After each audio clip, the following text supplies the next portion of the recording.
వైకుంఠపాళి రాజకీయాలు ఆడేది నారా చంద్రబాబు నాయుడు గారు తప్ప మరొకరు కాదు అని కూడా ఈ సందర్భంగా నేను చెప్పదలుచుకున్నా. చంద్రబాబు నాయుడు గారు అంటున్నారు నిన్న ఏంటంటే 93% స్ట్రైక్ రేట్ అంట. ఎన్ని టీములు కలుపుకున్నాడేవయ్యా 93% స్ట్రైక్ రేట్ గురించి? నీ టీం సంగతి దేవుడు ఎరుగు.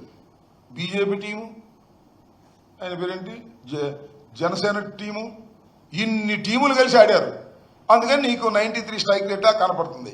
సింగిల్ కదా, బ్యాటింగ్ సింగిల్ కదా నాయన. క్లీన్ బౌల్ డక్అవుట్ కాకపోతే అప్పుడు నన్ను అడుగు. సింగిల్గా ఆడినటువంటి తత్వం ఎప్పుడైనా ఉందా?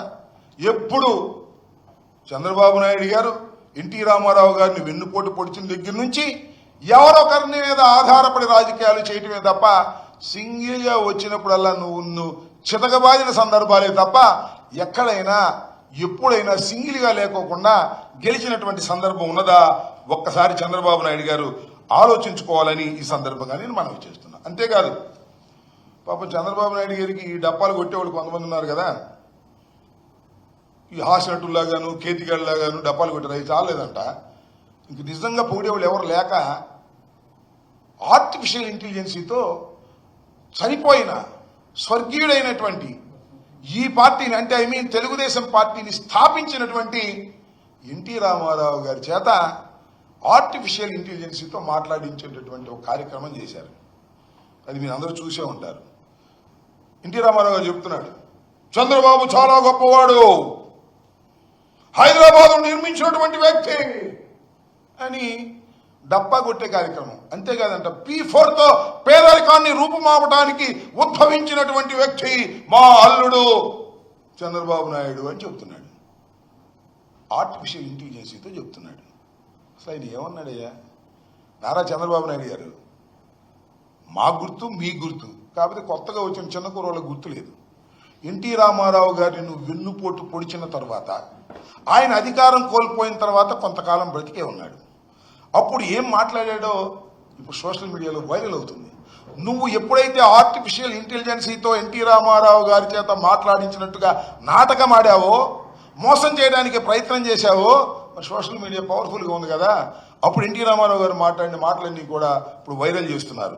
జమాతా దశమగ్రహ అని దానిలో అప్పుడు ఏం మాట్లాడాడో మీరు ఇప్పుడు లేదు, అవైలబుల్గా నా దగ్గర తయారు కాలేదు. మీరు ఒకసారి చూస్తే సోషల్ మీడియాలో వీడియోలో యూట్యూబ్లో వస్తుంది.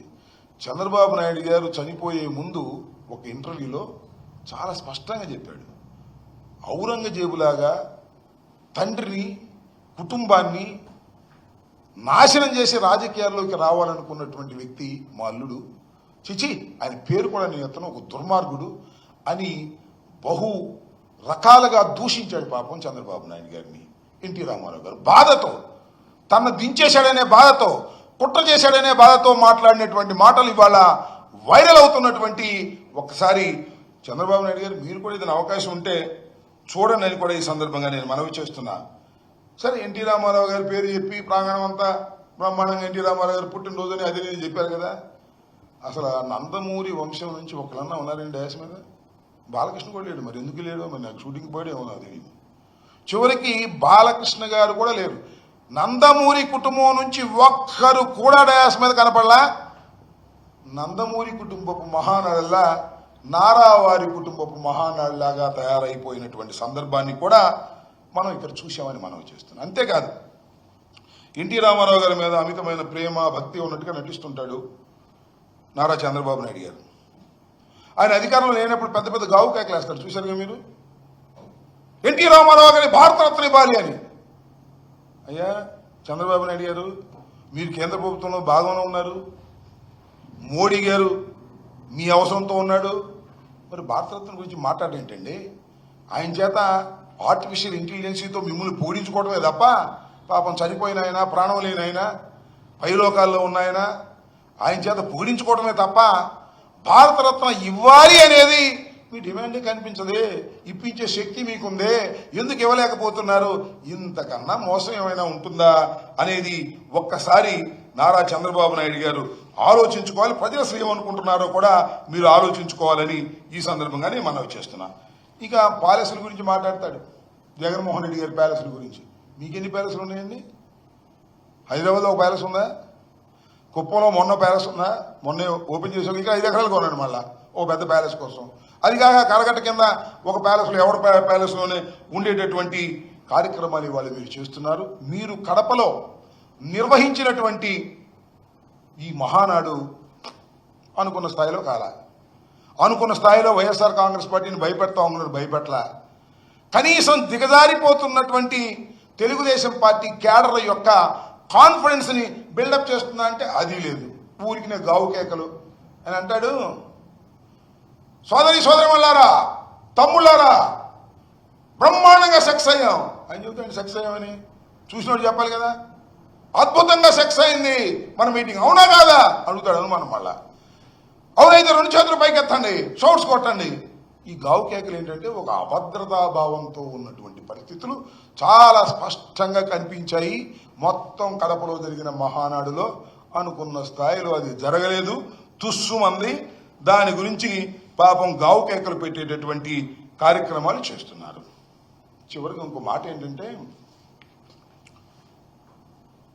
ప్రజల్ని డైవర్ట్ చేయడం కోసం ఎవరండి హైదరాబాద్ నుంచి నర్సిరెడ్డి అంటే ఎవరు ఒక పొట్టుకుంటాడు, పుట్టుకొక్కలాగా ఆయన వచ్చి కామెడీ చేస్తున్నాడు, పద్దాలను చేస్తుంటాడు. ఏమంటాడండి ఆయన? తెలంగాణలో ముక్కోడిపోయాడు, ఇక్కడ తెక్కోడిపోయాడంట. ఏం మాట్లాడుతున్నావు? ఏమయ్యా చంద్రబాబు నాయుడు గారు, నువ్వేమో నవ్వుకుంటున్నావా ఏంటిది? మొన్న కూడా అంతే. ఇక్కడ ఎమ్మెల్యేల వినోద కార్యక్రమాలప్పుడు కూడా జగన్మోహన్ రెడ్డి గారిని తిట్టేయటం, కింద నవ్వుకోవటం. ఇవాళ కూడా ఆ బుడంకాయ లాంటి నర్సిరెడ్డిని పిలిపించుకోవటం, ముక్కోడు తెక్కోడు ఆనందపడటం. ఏం మీ వల్లనేవా? మీ అబ్బాయి ఒక పిల్లోడు, నువ్వేమో బొల్లోడివి అని మేము అన్నాం కదా. అది సంస్కారమా? ఇలా మాట్లాడటం మొదలెడితే మాకన్నా ఎక్కువ మాట్లాడగలరా? తప్పు నాయన. తెక్కోడు గిక్కోడు ఇట్లాంటి మాటలు కాదు. వ్యక్తిగతంగా మీరు మాట్లాడటం మొదలెడితే అంతకన్నా వ్యక్తిగతంగా మాట్లాడగలమని కూడా ఈ సందర్భంగా నేను మనవి చేస్తున్నా. అంతేకాదు తల్లి చెల్లి అని మాట్లాడతాడు. ఎవరు? ఆ పిల్లోడు తల్లి చెల్లి అని మాట్లాడతాడు. అదే మాట్లాడేటువంటి కార్యక్రమం చేస్తే మేము మాట్లాడలేగా. చంద్రబాబు నాయుడు గారు, మీ తల్లి ఎక్కడ, మీ చెల్లి ఎక్కడ? ఎప్పుడైనా మీ తల్లి గురించి మాట్లాడారా? ఎప్పుడైనా మీ చెల్లి గురించి మాట్లాడారా? మొన్నే కదా గృహప్రవేశం చేశారు, మీ చెల్లిని ఏమైనా తీసుకెళ్లారా? ఏమయ్యా లోకేష్ గారు, ఓ పిల్లోడా, నువ్వేమన్నా మీ మేనత్తలకు ఎప్పుడన్నా బట్టలు పెట్టావా? మీ మేనత్తలు ఇంటికి పిలిచావా? ఇట్లా కుటుంబ విషయాల గురించి మాట్లాడటం మొదలెడితే మేము మాట్లాడగలం అనే విషయాన్ని దయచేసి మర్చిపోవద్దు. సంస్కారహీనంగా మీరు మాట్లాడటం మొదలెడితే మా వాళ్ళు కూడా మాట్లాడతారు. ఇట్లాంటి అలవాట్లు చెయ్యొద్దయ్యా. చంద్రబాబు నాయుడు గారు, నీ దగ్గర సరుకు లేదు, నువ్వు చేసినటువంటి వాగ్దానాలను నిలుపుకున్న పరిస్థితి లేదు. మహానాడులో గావు కేకలు పెట్టి ఏదో సెక్స్ అయిపోయిందనే కవర్ ఇచ్చేటటువంటి ప్రయత్నం చేస్తున్నావు తప్ప సక్సెస్ కాలేదు సరిగదా. అనుకున్న స్థాయిలో విజయవంతం కాలేక గావు కేకలతో మహానాడు బ్రహ్మాండంగా జరిగిందని కవరించుకునేటటువంటి దౌర్భాగ్యమైన పరిస్థితికి ఓ నారా చంద్రబాబు నాయుడు గారు మీరు దిగజారిపోయారు. ఇది దయచేసి గుర్తుపెట్టుకోమని కూడా ఈ సందర్భంగా నేను చెప్పదలుచుకున్నాను. అభివృద్ధి కొనసాగాలంటే ప్రభుత్వాలు కూడా కొనసాగాలి. 29లో కూడా కూటమిని గెలిపించాలని బతికున్నంతకాలం ఆయనే ఉండాలి. అసలు నాకు తెలియగలుగుతానండి ఎందుకు వచ్చిన అనుమానం చంద్రబాబు నాయుడు గారికి. ఇప్పుడు ఎన్నికలు ఇంకా 4 సంవత్సరాలు ఉంది కదా, అప్పుడు కూడా మమ్మల్ని కొనసాగించమని ఇప్పుడు అంటున్నాడంటే జారిపోతానే కదా అర్థం. మీరు చూశారుగా లోకేష్ ఏమంటున్నాడు? ఇండస్ట్రియలిస్టులు వచ్చి ఇక్కడ పెట్టాలంటే మళ్ళా జగన్మోహన్ రెడ్డి గారు రారని గ్యారంటీ ఇవ్వమంటున్నారంట. వాళ్ళకి బాగా తెలుసు, ఎందుకంటే పెద్ద పెద్ద పారిశ్రామికవేత్తలు ఎప్పటికప్పుడు సర్వే చేసుకుంటారు. వాళ్ళు సర్వే చేసుకున్నట్టున్నారు. పాపం ఈ పిల్లోడికి చంద్రబాబు నాయుడు గారికి డామును పడిపోతుంది. జగన్మోహన్ రెడ్డి గారు మళ్ళీ తిరిగి అధికారంలోకి వస్తాడనేటువంటి భావన వాళ్ళకి కలుగుతుంది. కాబట్టే వాళ్ళు ఆ మాట అంటారు, దానికి సమాధానం చెప్పే పరిస్థితే లేదు. అంటే ఈ ఫస్ట్ మహానాడులోనే 4 సంవత్సరాల తర్వాత జరిగేటటువంటి ఎన్నికల్లో మమ్మల్ని గెలిపించాల్సిన పరిస్థితి మీకు ఉంది అని అడుక్కుంటున్నాడంటే దిగజారిపోతున్నటువంటి పరిస్థితి చాలా స్పష్టంగా వారికి అర్థమైపోయింది. అందువలనే అభద్రతాభావంతో మాట్లాడుతున్నారనేది చాలా స్పష్టమైనటువంటి అంశంగా నేను చెప్పదలుచుకున్నాను.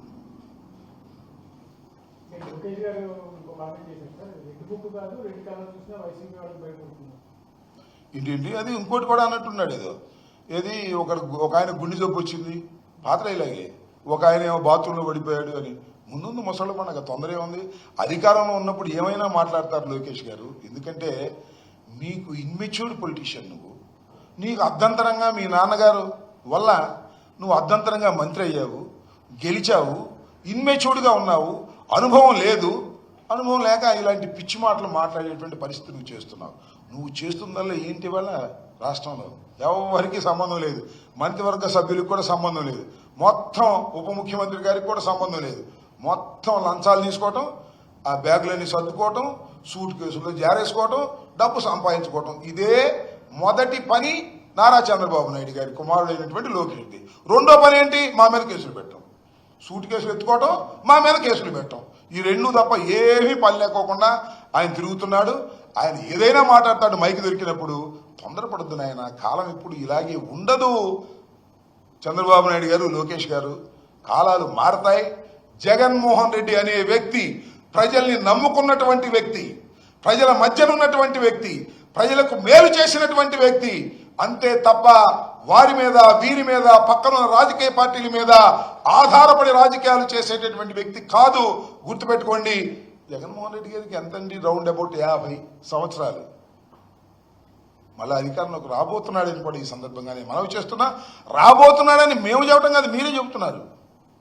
ఇండస్ట్రియలిస్టులు రావంటున్నారు, మళ్ళీ జగన్మోహన్ రెడ్డి రావడానికి గ్యారంటీ ఇవ్వండి అనే మాట మాట్లాడుతున్నారు.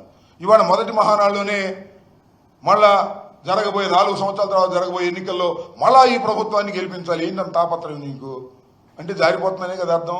దాన్ని అభద్రతాభావంతో మహానాడు జరుపుకున్నారు అనేది మనకు చాలా క్లియర్గా అర్థమవుతుంది.